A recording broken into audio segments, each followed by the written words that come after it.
अस्सलाम वालेकुम स्टूडेंट्स।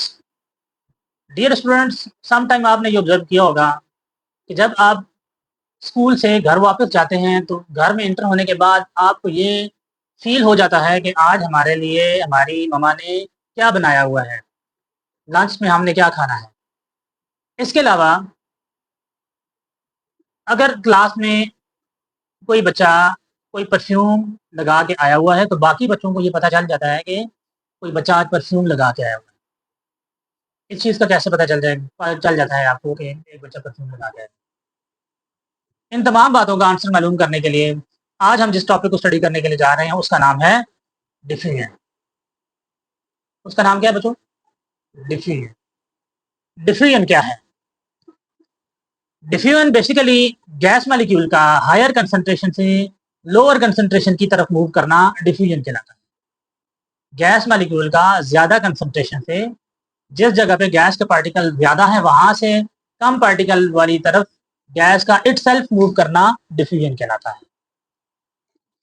ठीक है बच्चों। फॉर एग्जाम्पल, जैसे मैंने आपको एग्जाम्पल दी कि जब आप स्कूल से घर वापस आते हैं, आपके घर में आप किचन में आपकी मम्मा कुछ जो चीज़ कुक कर रही हैं उसकी स्मेल पूरे घर में आ रही होती है, तो आप उस स्मेल को इनहेल करते हैं तो आप समझ जाते हैं कि आज हमें कि हमारी मम्मा ने क्या पकाया। तो बेसिकली क्या होता है कि किचन में कुकिंग की स्मेल ज़्यादा होती है, कंसंट्रेशन ज़्यादा होती है, तो वो किचन से तमाम घर में वो स्मेल मूव कर रही होती है फ्रॉम हायर कंसंट्रेशन से लोअर कंसंट्रेशन की तरफ, जिस वजह से हम दरवाजे से एंटर होते साथ ये जज कर लेते हैं कि आज हमारे घर में क्या बना हुआ है। इसके अलावा एक कमरे में अगर परफ्यूम एक कॉर्नर पे आप परफ्यूम करें तो उस परफ्यूम की स्मेल आहिस्ता आहिस्ता पूरे कमरे में फैल जाती है, डिफ्यूज हो जाती है। तो गैस के मॉलिक्यूल ज़्यादा कंसंट्रेशन वाली जगह से कम कंसंट्रेशन वाली तरफ मूव करते हैं, तो आहिस्ता आहिस्ता पूरे कमरे में परफ्यूम की स्मेल आ रही होती है। इसीलिए अगर क्लास में एक बच्चा परफ्यूम लगा के आया हुआ है तो बाकी बच्चों को भी परफ्यूम की स्मेल आना शुरू हो जाती है। This phenomena is also due to the diffusion. जहाँ पे परफ्यूम के पार्टिकल ज़्यादा हैं वहाँ कंसंट्रेशन पार्टिकल की ज़्यादा है, तो वो ज़्यादा कंसंट्रेशन से कम कंसंट्रेशन की तरफ मूव करना शुरू कर देते हैं। ठीक है। इसी तरह अगर कहीं आप जा रहे हैं तो आपको some kind of irritating smell आ रही होती है, तो आप ये समझ लेते हैं कि यहाँ पे कोई ऐसी बुरी चीज़ पड़ी हुई है या कोई एनिमल ऐसा है कि जो यहाँ पे डेड पड़ा हुआ है, मरा हुआ पड़ा हुआ है। उसकी स्मेल आप उसको देखे बगैर आप अंडरस्टैंड कर लेते हैं कि यहाँ कुछ प्रॉब्लम है। ठीक है जी। तो ये तमाम फिनोमेना हैं ड्यू टू डिफ्यूजन। देखें जरा बुक से हम क्या लिखा हुआ है बुक में। Molecule present in gases are in constant state of random motion. ठीक है, ये भी हमने काइनेटिक मॉलिक्यूलर थ्योरी में पढ़ा कि गैस के मॉलिक्यूल कंटिन्यूअसली ऑल डायरेक्शन में मूव करते रहते हैं। Due to this molecular motion the gas particle spread out and intermix from area of higher concentration to the area of lower concentration. इसी वजह से, इस प्रॉपर्टी की वजह से जो गैस के मॉलिक्यूल होते हैं वो ज्यादा कंसंट्रेशन से लोअर कंसंट्रेशन की तरफ मूव करते हैं। गैसेस की इस प्रॉपर्टीज को आप कहते हैं डिफ्यूजन। आगे बात समझ लो। गैस मॉलिक्यूल का ज्यादा कंसंट्रेशन से कम कंसंट्रेशन की तरफ जाना डिफ्यूजन कहलाता है। मैंने जो एग्जांपल दी आपको यहाँ लिखा भी हुआ, बॉटल ऑफ बॉडी परफ्यूम अगर वो ओपन हो जाए तो पूरे कमरे में स्मेल आना शुरू हो जाएगी। That is due to the phenomena of diffusion. ठीक। नाउ ये नीचे एक पिक्चर बनी हुई है, देखें यहाँ पे दो कंटेनर है, एक रेड कंटेनर है, एक ब्लू कंटेनर है। ब्लू कंटेनर खाली है जबकि रेड कंटेनर में गैस के पार्टिकल हैं, गैस से फिल हुई है। ठीक है, दरमियान में वाल लगा हुआ है। अगर इस वाल को हम ओपन करें तो यहाँ से गैस के मॉलिक्यूल इस वाल के थ्रू दूसरे कंटेनर में जाना शुरू हो जाएंगे। दूसरे पिक्चर में देखें, अब दूसरे कंटेनर में भी थोड़े से पार्टिकल्स आ गए हैं। ठीक है, तो ये पार्टिकल मूव होना शुरू हो जाएंगे रेड कंटेनर से ब्लू कंटेनर की तरफ। तो पार्टिकल की मूवमेंट उस वक्त तक कंटिन्यू रहेगी जब तक दोनों साइडों पे गैसेस पार्टिकल की कंसंट्रेशन इक्वल ना हो जाए। जब दोनों तरफ गैसेस पार्टिकल की कंसंट्रेशन इक्वल हो जाएगी तो डिफ्यूजन का प्रोग्राम ना रुक जाएगा। तो यहाँ पे इस डायग्राम में गैस मॉलिक्यूल का रेड कंटेनर से ब्लू कंटेनर की तरफ इटसेल्फ मूव करना डिफ्यूजन कहलाता है। ठीक बच्चों, समझ आ गई आपको?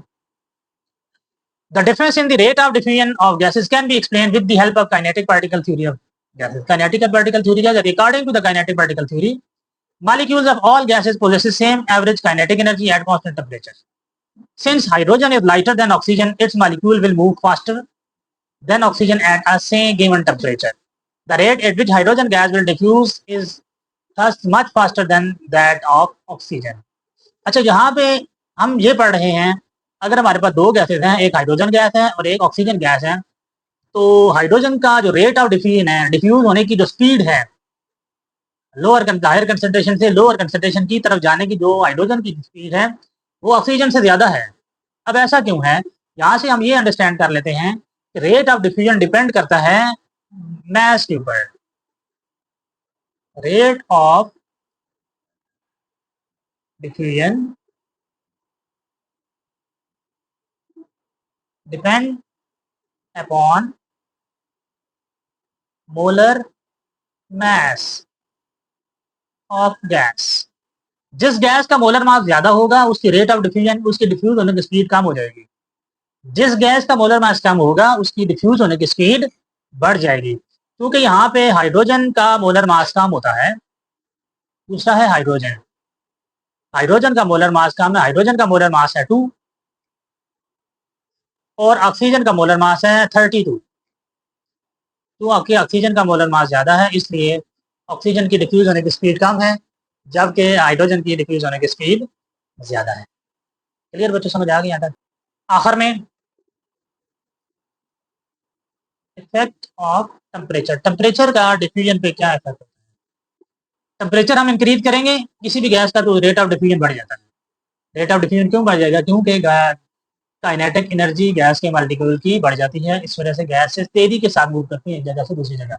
Rate of diffusion increases with increase in temperature as the particle have more kinetic energy and hence more move faster. This evenly lead to rapid mixing and spreading. यहाँ से हमने ये अंडरस्टैंड कर लिया कि रेट ऑफ डिफ्यूजन इंक्रीज हो जाती है बाय इंक्रीजिंग टेम्परेचर। आगे है एक्टिविटी 14.2। इस एक्टिविटी की मदद से हम मजीद बेहतर अंदाज में डिफ्यूजन को समझ सकते हैं। जी, हमने एक ग्लास ट्यूब ले लिए बच्चों, ये एक ग्लास ट्यूब हमने ले ली है, ठीक है। इस ग्लास ट्यूब की दोनों तरफ हमने कॉटन रख दिए, ये कॉटन इधर रखा हुआ है, एक कॉटन इधर रखा हुआ है। इस कॉटन को हमने सॉक किया है विद अमोनिया, अमोनिया सोल्यूशन के साथ। इस तरफ वाले हमने कॉटन को सॉक करके इधर लगा दिया और यहाँ पे हमने hydrogen chloride HCl, hydrogen chloride के सोल्यूशन से हमने इस कॉटन को सॉक करके इधर लगा दिया, ठीक है। अब क्या होगा? With the passage of time ammonia और HCl से जो गैस है वो ट्यूब के अंदर मूव करना शुरू हो जाएगी। अमोनिया गैस ट्यूब के अंदर मूव करना शुरू कर देगी और हाइड्रोजन क्लोराइड गैस भी ट्यूब के अंदर मूव करना शुरू कर देगी। क्लियर है? एक पॉइंट ऐसा आएगा कि ट्यूब के दौरान वाइट फ्यूम पैदा हो जाएंगे। ये इस जगह पे देखें, वाइट फ्यूम्स आपको नजर आ रहा है, वाइट स्मोक डेवलप हो जाएगा। अब जो वाइट स्मोक कैसे डेवलप हुआ है, देखें आपके पास है अमोनिया और दूसरा HCl।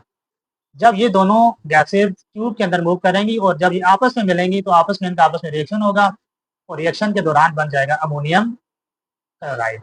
अमोनियम क्लोराइड का कलर क्या है? वाइट। तो वाइट स्मोक का पैदा होना ये प्रूव करेगा कि अमोनियम क्लोराइड बन गया है। बात समझ आ गई? अब हमने डिस्टेंस फाइंड कर लेना है कि अमोनिया सोल्यूशन से लेके यहाँ से स्मोक तक डिस्टेंस कितना है और स्मोक से लेके HCl तक का डिस्टेंस कितना है। तो हम जब नोट करेंगे हमें ये पता चलेगा अमोनिया और स्मोक के दरमियान जो डिस्टेंस है वो है 59.5 centimetre cube. This is for ammonia. And HCl के लिए डिस्टेंस कितना मूव हुआ है? That is 40.5 centimetre cube. It's mean कि अमोनिया ने ज़्यादा डिस्टेंस कवर किया है देन HCl। तो हम कंक्लूड करेंगे कि अमोनिया की का जो रेट ऑफ डिफ्यूजन है वो HCl से ज़्यादा है। ठीक है बच्चों, समझ आ गई? नाउ अब देख लेते हैं। 2 cotton plug soak in hydrogen chloride gas and ammonia solution are introduced in the open end of 100 centimeter cube long glass tube। ठीक है, 100 centimeter cube की ट्यूब थी। The two gases producing white dense fumes of ammonium chloride। ठीक है, ये white जो smoke पैदा होगा दैट इज अमोनियम क्लोराइड। ये बना कैसे? अमोनिया और HCl का आपस में रिएक्शन हुआ है। At the point at which they meet in the tube, HCl molecule travel a distance of 40.5 centimeter while ammonia molecule will cover 59.5 centimeter cube distance, 59.5 centimeter in the same direction. Thus, we conclude that ammonia diffuse faster than hydrogen chloride because it is lighter than hydrogen chloride gas. Ammonia के diffuse होने की जो tendency है वो hydrogen chloride से ज़्यादा है। ज़्यादा क्यों है आप देखें, ये है अमोनिया का फार्मूला। अमोनिया का मॉलिक्यूलर मास कितना बन जाता है, molar mass 17 + 3 is equal to 14 + 3। Nitrogen का मोलर मास होता है 14 + 3 इज इक्वल टू 17। तो अमोनिया का मोलर मास कितना है 17। दूसरा है HCl, हाइड्रोजन का मोलर मास है 1 और क्लोरीन का है 35.5। तो ये टोटल कितना बन जाएगा 36.5। तो HCl का मोलर मास ज़्यादा है, अमोनिया का कम है, इसलिए तो रेट ऑफ डिफ्यूजन है वो अमोनिया का ज़्यादा है देन हाइड्रोजन क्लोराइड।